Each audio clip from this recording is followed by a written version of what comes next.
Welcome to Broadway Profiles.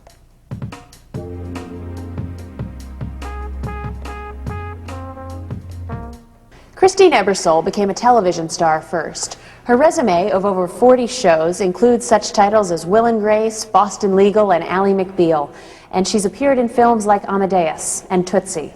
But it is on Broadway that Ebersole has found her greatest fame. In 2001, she picked up her first Tony Award for Best Leading Actress in a Musical for her memorable turn as Dorothy Brock in the revival of 42nd Street. Come on along and listen to the lullaby of Broadway, the hip hooray and ballyhoo. It's like Jonathan Freeman says, who's in the show. It's kind of like watching the Queen Mary, you know? It's so big. It's just so spectacular. And it was great to be out there and see it and to think that I was a part of that. Are the stars out tonight? I don't know if it's cloudy or bright, 'cause I only have eyes for you, dear. The moon may be high, but I can't see a thing in the sky, 'cause I only have eyes for you.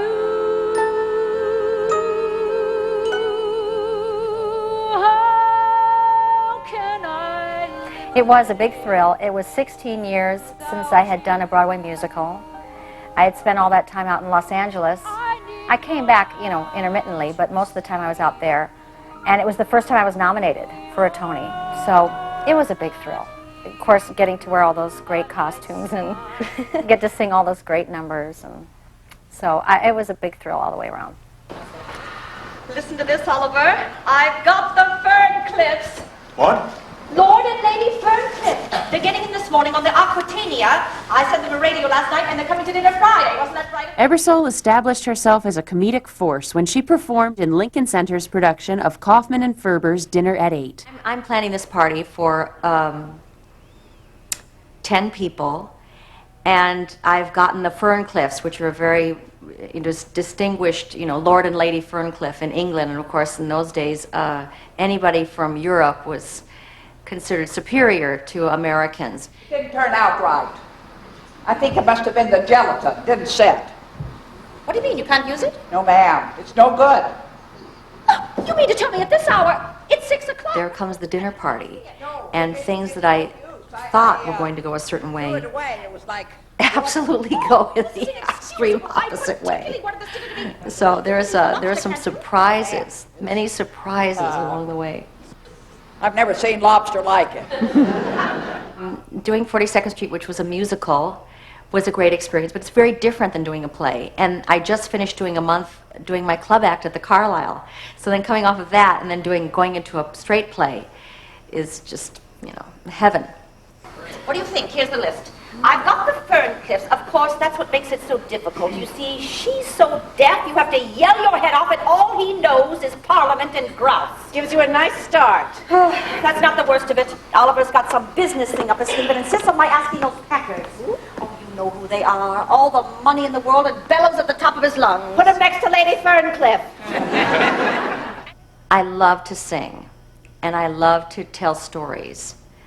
Each thing I do along the way, for example, doing a musical and now doing this play, is absolutely the perfect place for me to be. So I'm enjoying myself immensely. When you dance, you go cha-cha-cha. Steel Magnolias was up next. Ebersole played a Southern belle with a very sharp tongue. You go ha-ha-ha. You make me happy all the time. Drum, if you're trying to drive me crazy, you're too late. It's just kind of basically like a slice of life in the South, with these women find camaraderie and strength in sharing their lives and sharing their stories together. I'm pregnant. Shelby. I'm going to have a baby. I realize that. Well, is that it? Is that all you're going to say? What do you expect me to say?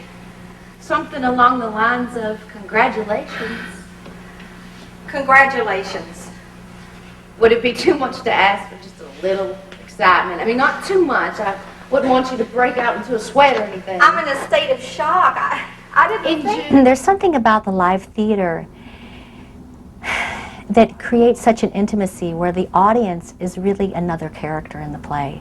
And it really affects and informs what happens in the evening.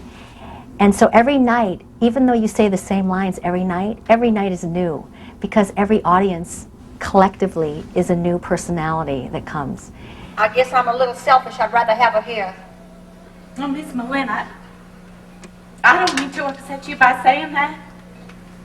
You see, when something like this happens, I pray very hard to make heads or tails of it. I think in Shelby's case, she wanted to take care of that baby, of you, of everybody she knew, and her poor body. It's not once removed, like it is when you watch film. And there are certain ways in which it's written that leads one to use their imagination to fill out the story, you know. Not everything is shown to you. And I think that given the power and strength of one's own imagination, it just makes it for a more potent experience than sometimes you can get in another medium. Grey Gardens will be decked out in its pride. It was in 2006 that Christine Ebersole was truly turning heads. She played dual roles in Grey Gardens, a little-known production that became a Broadway sensation. This demanding musical role earned Ebersole her second Tony Award. The man who's gonna pay for it is arriving on a flight. I think that the Edie's really inspire me, and I think also I feel that as though I'm a part of a great work of art. I think that the book was so beautifully written by Doug Wright, and the exquisite music and lyrics by Scott Frankel and Michael Corey, and of course the wonderful direction with Michael Greif, who navigated the course. I think that really is what makes me able to explore the depths of these characters, besides my love and devotion for the Edie's. You fight City Hall with a Persian shawl that used to hang on the bedroom wall, pinned under the chin, adorned with a pin, and pulled into a twist. Reinvent the O.J. Trouvé, make a poncho from a duvet, then you can be with Cousin Lee on Mr. Blackwell's list. The full-length velvet glove hides the fist. So encouraging to be over the hill in a role of a lifetime. It's such an interesting juxtaposition of concepts. So it struck me one night when I was coming home from the theater to be over the hill in the role of a lifetime. So I thought I would share that with the audience. Another winter in a summer town. The beach is empty. They cover the pools.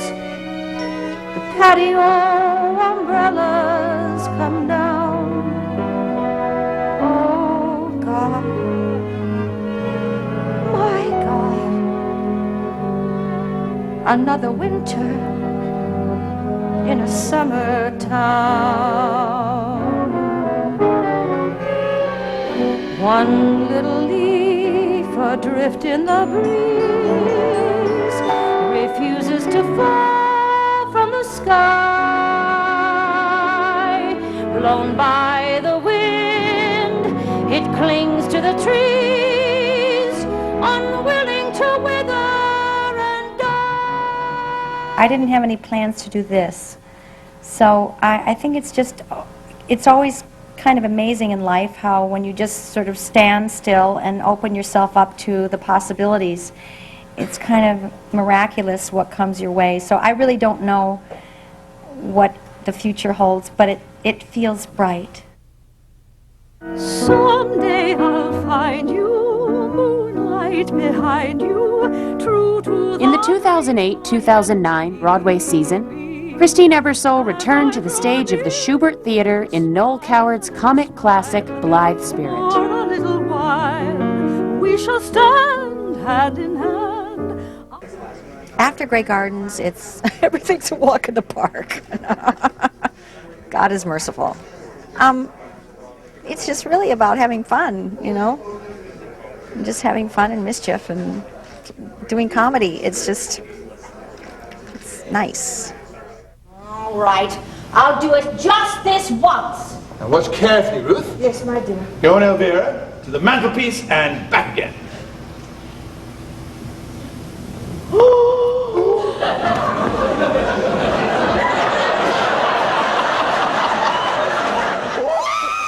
The thing that I love about it, it's just he has such a wonderful use of the language, of the English language, that I think is, you know, has gotten somehow lost in a lot of ways in modern life.